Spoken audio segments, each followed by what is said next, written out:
Bem-vindos ao canal Ocidente Tradicionalista. Nesse vídeo irei tratar de alguns eventos históricos e de alguns dados da realidade americana que são politicamente incorretos e fogem da narrativa oficial. Se gostar do vídeo, deixe seu like para incentivar o canal. Para quem não está inscrito, inscreva-se agora mesmo. Se você gosta desse tipo de conteúdo e quiser ver novos vídeos frequentemente, você pode fazer uma contribuição via Pix no endereço abaixo. Os atentados com armas nos Estados Unidos são superdimensionados e são estatisticamente relevantes se comparados com outras causas de mortes no país. O ouvinte típico do canal provavelmente está ciente de que a campanha de desarmamento da esquerda tem um objetivo claramente ideológico, e a desculpa de que eles estão preocupados em salvar vidas chega a ser risível. Vamos, contudo, comparar o número de mortes por categoria para que essa verdade fique mais palpável para todo mundo. Em 2022, o número de mortes em atentados com armas foi de um pouco mais de 600. Para medidas de comparação, é estimado que 300 mil pessoas morram nos Estados Unidos todo ano, direta ou indiretamente, devido à obesidade.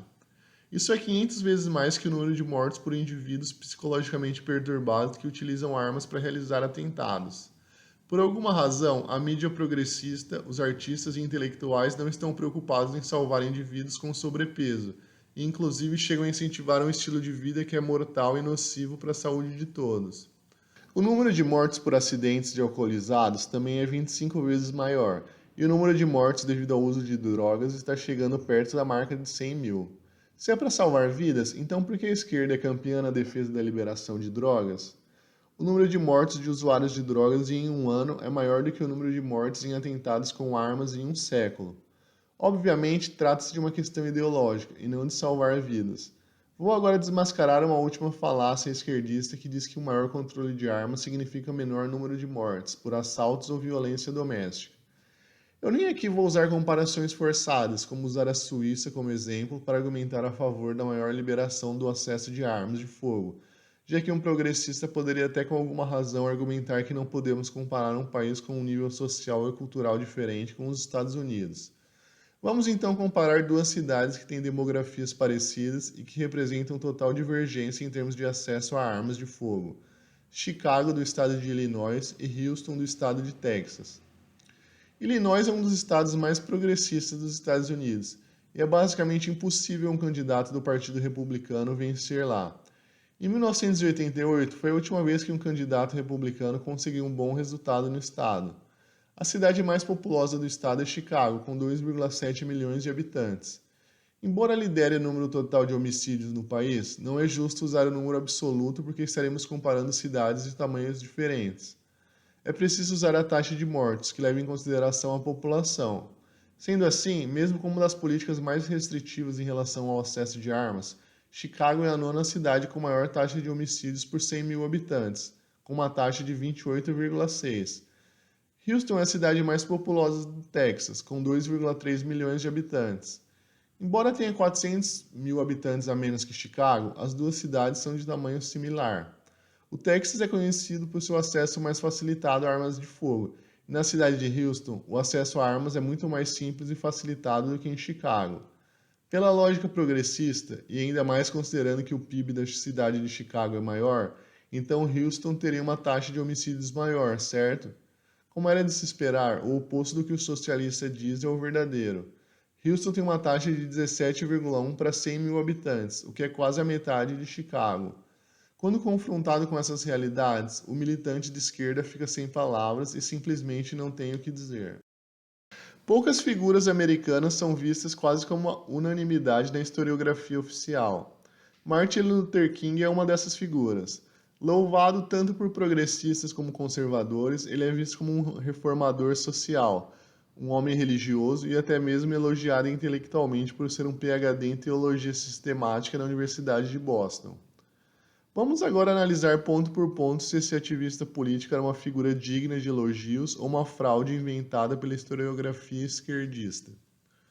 O primeiro ponto a ser tratado aqui é que Martin Luther King estava longe de ser, para usar um eufemismo elegante, uma pessoa brilhante, e isso é corroborado tanto por fatos de sua vida pessoal, como pela opinião de amigos e pessoas próximas a ele. É possível encontrar facilmente na internet artigos que demonstram que quase a metade da tese de doutorado dele foi plagiarizada. A tese de doutorado não foi um caso exclusivo de plágio. De acordo com o historiador dos direitos civis Ralph Lucker, a dissertação Principais Características e Doutrinas do Budismo Mahayana foi inteiramente copiada de outras fontes, segundo suas próprias palavras, abre aspas. Além disso, quanto mais King avançava em sua carreira acadêmica, mais profundamente arraigados se tornavam os padrões de empréstimo de linguagem sem atribuição clara. Assim, o plágio em uma dissertação parecia ser, então, produto de sua longa prática. Fecha aspas. Segundo gravações grampeadas pelo FBI, Stanley Levinson, conselheiro sênior e membro do Partido Comunista dos Estados Unidos, disse para Clarence Jones que Martin Luther King não deveria dar nenhuma declaração pública sem a aprovação dele. Em suas palavras, por ser um, entre aspas, pensador lento, King quase nunca estaria preparado para fazer declarações públicas sem o auxílio de alguém. Pensador lento aqui é um eufemismo elegante para não dizer burro. Deve ser por isso que ele precisava utilizar do plágio em sua vida acadêmica. Mas se essa é a opinião do seu amigo e conselheiro mais próximo, quem somos nós para discordar, não é mesmo? O segundo aspecto mentiroso sobre sua vida se revela ao fato de ele ser um cristão respeitável com uma vida ilibada. Como muito do conteúdo que o FBI tem gravado sobre ele está em sigilo, eu vou me ater apenas a fatos que são facilmente verificáveis. Há relatos que dizem que o material do FBI prova por A mais B que ele presenciou um estupro e nada fez, mas como isso não é facilmente verificável, não irei utilizar isso como argumento. O que se sabe realmente é que Martin Luther King Jr. era realmente um degenerado sexual. Não apenas ele tinha casos extraconjugais, como ele participava de orgias com dezenas de prostitutas. Em partes de documentos do FBI, há claras provas de que essas orgias ocorriam com frequência. Em uma parte final de um documento chamado A Conduta Pessoal de King, é detalhado que em fevereiro de 1968, enquanto participava de um workshop em Miami sobre liderança urbana, ele contratou dezenas de prostitutas com recursos da Ford Foundation. Há também nos documentos relatos que dizem que ele participou de uma orgia em Washington em 1964. Não é questão de parecer puritano aqui, mas será que parece coerente com o perfil traçado de um pastor batista e homem religioso, alguém participar de orgias e ter relações com dezenas de prostitutas? Esse parece ser o comportamento de um homem cristão e conservador para você? Eu vou agora tratar do último aspecto, e que é o de mais difícil comprovação, que diz respeito ao fato de Martin Luther King ser um comunista no armário. Primeiro é preciso contextualizar o cenário de Guerra Fria que existia na época do seu ativismo.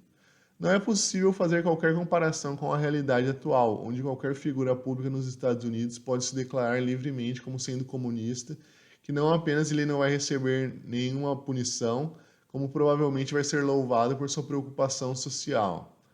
Embora Martin Luther King nunca tenha se declarado abertamente como sendo comunista, tudo leva a crer que essa era a realidade escondida. Eu não vou usar aqui documentos do FBI e insinuações da época, já que o fantasma do comunismo é facilmente ridicularizado pelas forças progressistas. Vamos apenas analisar as pessoas próximas a ele e ver se faz sentido que um líder religioso conservador fosse auxiliado por tais camaradas. Stanley David Levinson era membro do Partido Comunista e foi ele que disse que classificou o reverendo como sendo um pensador lento, que não poderia discursar em público sem auxílio e preparação anterior. Além de ser o principal conselheiro de Martin Luther King, ficou provado que ele era financiado pelo Kremlin. Stanley foi responsável por muitos dos discursos proferidos pelo King, inclusive o famoso I Have a Dream. A atuação de Levinson no Partido Comunista foi descoberta quando os irmãos Jack e Morris Childs, dois membros do Partido Comunista, viraram informantes. Rustin Bayer era outro conselheiro próximo e um dos organizadores mais efetivos dos movimentos dos direitos civis. Em 1938, Rustin adentrou a Liga da Juventude Comunista. Além do seu envolvimento com o Partido Comunista, depois ele também se notabilizou como um defensor dos direitos civis dos gays. Jack Odell era outro amigo próximo e ativista dos direitos civis. Seu envolvimento com o CPUSA, Partido Comunista Americano, era notório, e depois que Kennedy descobriu que ele era um ativo controlado pela União Soviética, exigiu que King o botasse para escanteio, o que foi prontamente atendido. Além das gravações do FBI, amigos próximos e conselheiros que tinham ligações confirmadas com o Partido Comunista, podemos encontrar várias frases atribuídas a King como as seguintes, abre aspas, O capitalismo de hoje perdeu sua utilidade, fecha aspas. Abre aspas. Um dia nós teremos que nos perguntar: por que há 40 milhões de pessoas pobres nos Estados Unidos? Quando você se indagar essa questão, você irá começar a questionar a economia capitalista. Fecha aspas. Abre aspas. Agora estou convencido de que a abordagem mais simples será a mais eficaz. A solução para a pobreza é aboli-la diretamente por uma medida agora amplamente discutida, a renda mínima obrigatória. Fecha aspas. Diante de tudo que foi exposto, será que essa figura parece ser um cristão conservador para você, ouvinte? Que ele tenha sido um social-democrata ou um comunista mais radical, isso é irrelevante. O fato é que ele nunca foi um conservador ou, mais genericamente, alguém de direita, mas sim um progressista. O fato de ditos conservadores hoje em dia louvarem Martin Luther King, seja por ignorância ou por mero oportunismo político, é uma vergonha. Enquanto a direita não se livrar desses palhaços que corroboram para as ficções e narrativas progressistas, não há qualquer perspectiva de melhora. Quem já leu algum livro sobre a Primeira Guerra Mundial provavelmente já ouviu falar da Guerra de Submarinos e do ataque alemão ao navio Lusitânia, que matou 128 americanos, o que mais tarde, entre outros motivos, levaria à entrada dos Estados Unidos na Primeira Guerra Mundial. O que você provavelmente nunca ouviu falar é do ataque israelense ao USS Liberty. Esse ato de guerra foi um ataque a um navio de pesquisa técnica da Marinha dos Estados Unidos, navio espião, USS Liberty, por aviões de caça a jato da Força Aérea de Israel e barcos torpedeiros a motor da Marinha de Israel, em 8 de junho de 1967, durante a Guerra dos Seis Dias. O ataque aéreo e marítimo combinado matou 34 tripulantes, oficiais navais, marinheiros, 2 fuzileiros navais e um funcionário civil da NSA. Feriu 171 tripulantes e danificou gravemente o navio. Na época, o navio estava em águas internacionais ao norte da Península do Sinai, cerca de 25,5 milhas náuticas a noroeste da cidade egípcia de Arish. Durante os dias seguintes na mídia, havia um consenso de que o ataque teria sido realizado pelo Egito. Depois, misteriosamente, o evento desapareceu totalmente do noticiário.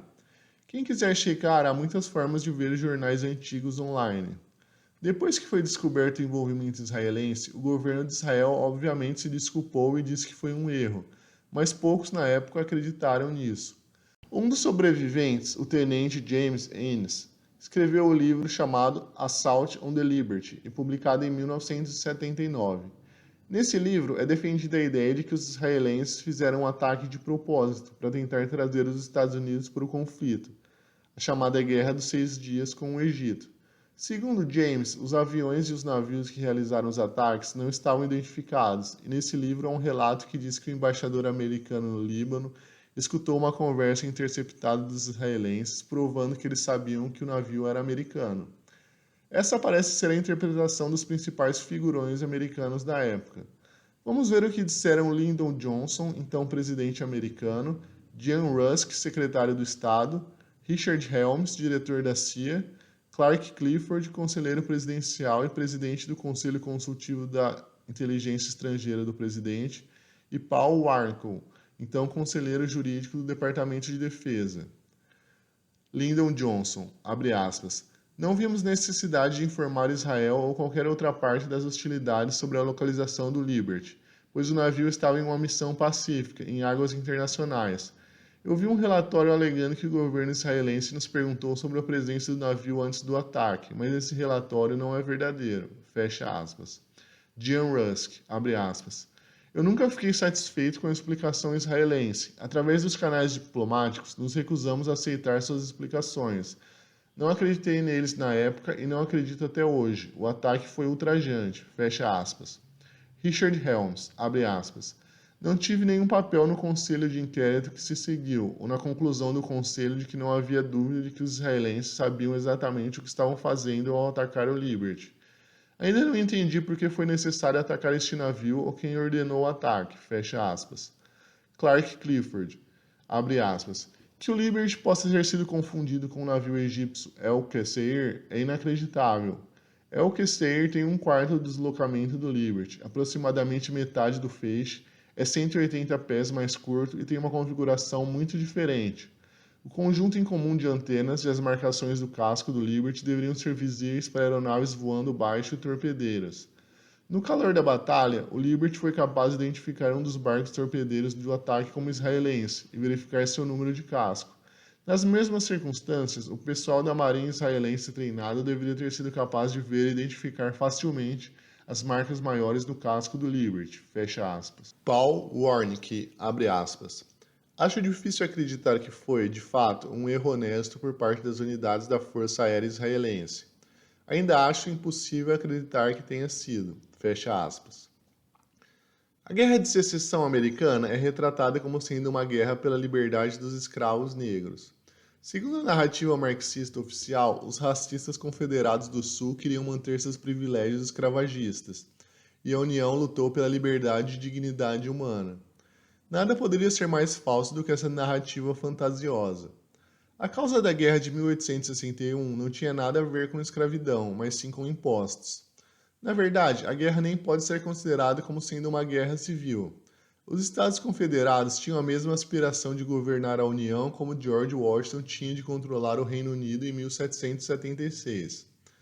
Para aumentar ainda mais a confusão, estão os numerosos relatos de jornais contemporâneos do Norte, do Sul e da Europa, todos contando a história de uma guerra tarifária, não a noção popularmente aceita de que a Guerra Civil foi uma guerra contra a escravidão. Em 1860, quase toda a receita tributária federal era gerada por tarifas. Não havia imposto de renda pessoal ou corporativo, e os estados do Sul estavam pagando a maior parte das tarifas, aproximadamente 80%. E uma nova tarifa iminente quase triplicaria a taxa de tributação.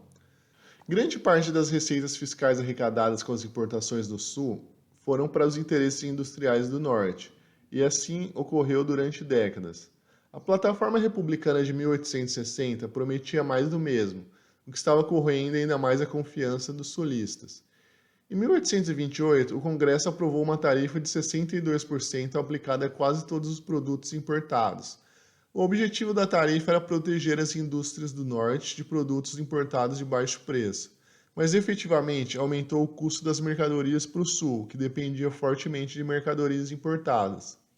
Ao mesmo tempo, a tarifa reduziu a quantidade de mercadorias britânicas vendidas ao Sul, tornando efetivamente mais difícil para os britânicos pagarem pelo algodão sulista. Não é admirar que o Sul se referia à tarifa de 1828 como a tarifa das abominações. Como meu objetivo não é me alongar em detalhes históricos ou criar um vídeo da história das tarifas americanas, vou me ater a alguns discursos e fatos que provam por A mais B que a narrativa caricatural da historiografia oficial é absurda.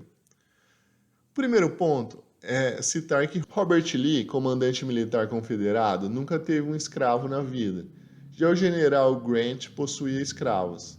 Quem tem alguma dúvida sobre esse fato é só digitar Ulysses Grant e William Jones no Google. Há uma carta escrita para Elihu Washburn em 1863 que Grant confirma que nunca foi um abolicionista. Abre aspas. Eu nunca fui um abolicionista, nem mesmo o que pode ser chamado anti-escravagista. Eu tento ser honesto e imparcial, e ficou claro para mim que o Norte e Sul não poderiam viver em paz uns com os outros, exceto se eles virassem uma só nação, e isso, claro, sem escravidão. Fecha aspas. Abraham Lincoln seguia a mesma linha e dizia abertamente que não tinha nada contra a escravidão. Considere que durante toda a campanha presidencial de 1860, o então candidato Lincoln havia praticamente prometido não interferir na escravidão do Sul, o que ele reiterou em seu primeiro discurso da posse presidencial. A fonte direta do site da Yale se encontra na descrição do vídeo.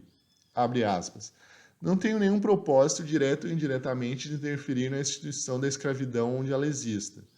Acredito que não tenho direito legal de fazê-lo e não tenho inclinação para fazê-lo. Fecha aspas. O mito de que os líderes dos confederados eram todos racistas chega a ser tão ridículo que o presidente dos Estados Confederados, Jefferson Davis, chegou a adotar um filho negro chamado Jim Limber. Se algum ouvinte souber de algum político, entre aspas, abolicionista do Norte, que fez o mesmo, favor deixar nos comentários o nome do grande humanitário e do seu filho adotivo negro.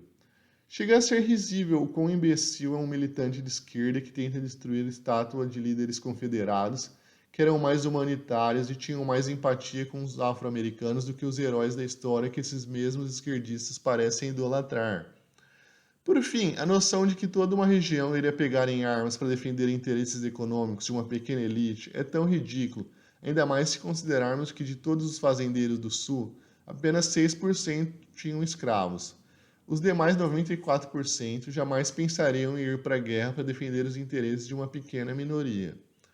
Todos esses eventos demonstram como a historiografia oficial é cheia de narrativas e a esquerda adora criar mitos e fantasias para avançar sua agenda.